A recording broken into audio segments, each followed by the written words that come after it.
First up this morning, a musician we've had on the show many times before, usually though here in our studio. Alas, Mike Mangione is joining us via Zoom today because he's got new music. Good morning. Good morning. How are you guys? Hey, Mike. Look at that Hey. beard, Mike. You got it going on. It's been my activity for the past couple months. That's a slow activity. That takes patience. I had time. Yeah. Didn't go anywhere, really. So pretty cool. You got this, you've been working on some music. You're going to share a new song with us a little bit later. How has it been going for you? Safer at home. Is everybody healthy on your end? Yeah.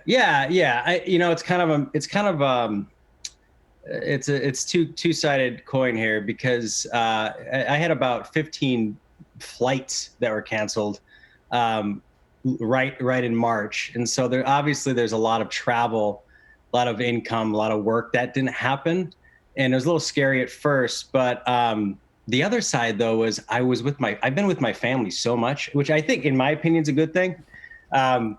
They might be sick of me now, but that's just been. It's going to be hard to get back on the road. I think just with how much time we spent together and just having routines and waking up and being with my kids on a regular basis has been amazing. And it's really been a memorable experience.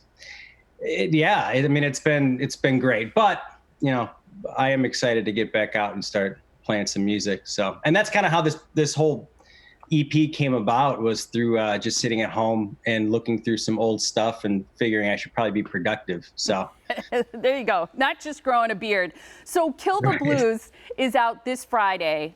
This is your 7th release. Is that right? Maybe. I think so. Okay. Sounds about right. So the way it's been described, I love. It's pure, peaceful, powerful. Yeah. So can I share a little bit of the backstory with you? Please do. Do it. Okay. So it's actually, it was recorded a long time ago. And, my wife and I bought this place that we live in now. And before, she was pregnant with our second, and she couldn't move in because we just had some work done, and she couldn't handle the smell for a long time with the pregnancy. And so we didn't move in. So this place was vacant, actually this room. And so I don't know if you can tell, but we have vaulted ceilings here, and there's wood floor. And so the acoustics in here were great. And so what I did, I brought a friend in with a mobile studio, and we just set up right in the center of the room for 2 nights in a row and just started playing through songs, like one take songs, simple miking, all live performance. But we wanted to find a space where the room had a voice as well. So if it's just 2 instruments, voice and guitar, I wanted the room to be a third instrument, and to really speak. And the room sounded so great.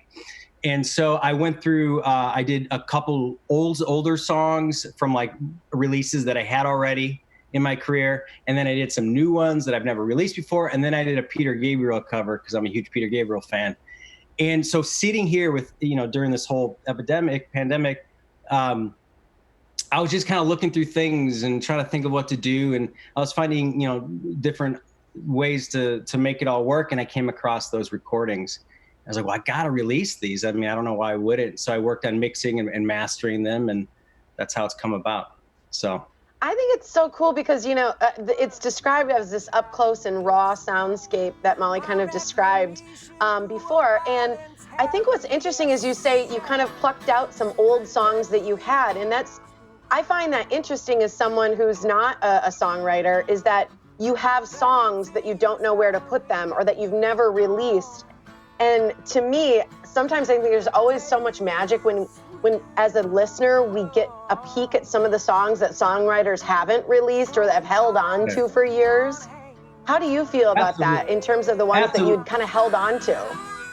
And that's just how it works. I'm preparing to do a studio record in August, and I want to record 10 songs, but I have about 13 written. And so what do you do with those other 3? You spend a lot, you treat them like another baby. You spend time with them, you nurture them. You don't kind of like just, this one will be like, maybe I'll get to it, so I'm going to kind of treat it differently. No, you put a lot of time into it. And sometimes that's the stuff that comes out. It finds its way. Like Tom Waits once described it as like the little food that falls behind the oven. Every once in a while, you just kind of pull out what's back there. So that's and also for the EP that I did, doing songs that had already been released. That's another thing, because every time you play, for me, it's important to try to tap into the song at the moment. So you can have a song that you spent a lot of time in the studio making a certain way, but 3 years later down the road, you're playing it from a totally different place and it has a whole different feel. And I've had it where people hear a song later and be like, oh, I love that song. And then they hear the studio version. They're like, I loved when you play it live, just because it's kind of Interesting. changed. There's a difference, so people pick up on. Different intention. Okay, so we got to let you go for now, but you're going to sing for us in a little bit, right? Yes. So the song, so I just came back from up north Wisconsin. I was finishing writing up there for the next record.